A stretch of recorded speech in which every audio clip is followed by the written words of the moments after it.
Hello students, let's read the question. So the question is choose the correct option for the following statement. दो statement दिए, इसको read करके बताना है कौन सा ऑप्शन करेक्ट है.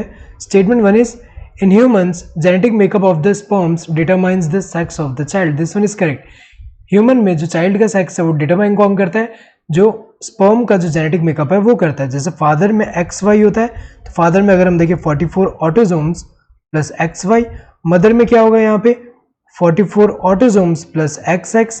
तो इससे जो गैमेट प्रोड्यूस होंगे उनमें क्या हो सकता है, गैमेट में 22 प्लस X आ सकता है. ये गैमेट एक टाइप ये हो सकता है. दूसरा गैमेट क्या हो सकता है, 22 प्लस Y हो सकता है. सो दो टाइप के गैमेट प्रोड्यूस हो सकते हैं. इसमें क्या होगा, एक ही गैमेट होगा. अगर हम देखें यहाँ जो मदर है ये क्या है, ये फादर है, ये क्या है, मदर है. सो यहाँ मदर से जो प्रोड्यूस होगा एग, उसमें हमें पता है कि 22 प्लस X, ये वाला ही बस एक ही टाइप का गैमेट प्रोड्यूस हो रहा है. तो अगर देखा जाए यहाँ पे कॉम्बिनेशन क्या आ सकता है, अगर हम देखें कॉम्बिनेशन यहाँ पे या तो 44 प्लस XX आ सकता है. ये कब होगा, जब फीमेल गैमेट ऐसे मेल गैमेट के साथ फ्यूज करे जिसमें ये 22 प्लस X, ये X क्रोमोसोम है यहाँ पे.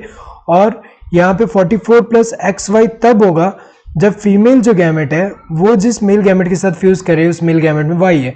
तो यहाँ पे XX होगा तो ये हमें पता है कि इससे क्या होगा, इससे फीमेल, ये क्या डेवलप होगा, फीमेल. इससे क्या, ये जाइगोट इससे क्या बनेगा, मेल.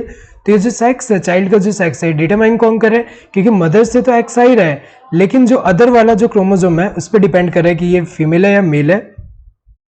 अगर यहाँ पे जो स्पर्म है उसमें से X आ रहा है, स्पर्म में X प्रेजेंट है, तो फ्यूजन से जो प्रोड्यूस होगा ये फीमेल प्रोड्यूस होगा. और अगर जो स्पर्म है उसमें Y है तो इससे फ्यूजन से जो प्रोड्यूस हो रहा है ये क्या होगा, मेल होगा. तो इसमें अगर हम देखें तो सेक्स, जो चाइल्ड का सेक्स है वो डिटरमाइन कौन कर रहा है, जो स्पर्म है, स्पर्म का जेनेटिक मेकअप डिटरमाइन कर रहा है कि स्पर्म के अंदर X प्रेजेंट है या Y प्रेजेंट है. X प्रेजेंट होगा तो फ्यूजन से यहाँ पे XX होगा, एंड Y प्रेजेंट होगा तो फ्यूजन से XY होगा. तो ये स्टेटमेंट तो करेक्ट है. Statement two, there is an equal probability of fertilisation of the ovum with the sperm carrying either X और Y chromosome. This one is correct, क्योंकि अगर हम देखें ये जो गैमेट प्रोड्यूस होने के कितने चांस है, 50%. ये 50% चांस है कि ये आ सकता है, 50% चांस है कि ये आ सकता है. तो अगर देखा जाए इसका इससे फ्यूज होना, अगर हम देखें 50% चांस है, इसका इससे फ्यूज होना 50% चांस है, क्योंकि यहाँ पे अगर हम देखें यहाँ पे या तो ये आ सकता है या तो ये आ सकता है. तो 50% चांस है ये प्रोड्यूस होने का, 50% चांस है ये प्रोड्यूस होने का. तो अगर देखा जाए ये तो करेक्ट है कि यहाँ पे इक्वल प्रोबेबिलिटी है कि इसका X वाला जो स्पर्म है, ऐसा स्पर्म जिसमें X प्रेजेंट है वो फ्यूज करा है X के साथ, या फिर ऐसा स्पर्म जिसमें Y प्रेजेंट है वो फ्यूज करा है. इन दोनों का फ्यूजन का अगर हम देखें 50-50% चांस है कि ये भी फ्यूज हो सकता है, या फिर इसके अलावा अगर हम देखें या तो ये फ्यूज होगा या तो ये फ्यूज होगा, तो 50% चांस है. सो अगर देखा जाए ये दोनों स्टेटमेंट करेक्ट है. Statement 1 and statement 2 both are correct, सही है, दोनों के दोनों करेक्ट है.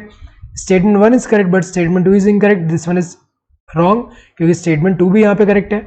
Statement 1 is incorrect but statement 2 is correct, ये भी गलत है, क्योंकि स्टेटमेंट 1 तो यहाँ पे करेक्ट है. Statement 1 and statement 2 both are incorrect, ये गलत है, क्योंकि यहाँ दोनों ही करेक्ट है. Correct answer would be this first one. Hope you understood the question. Thank you and all the best.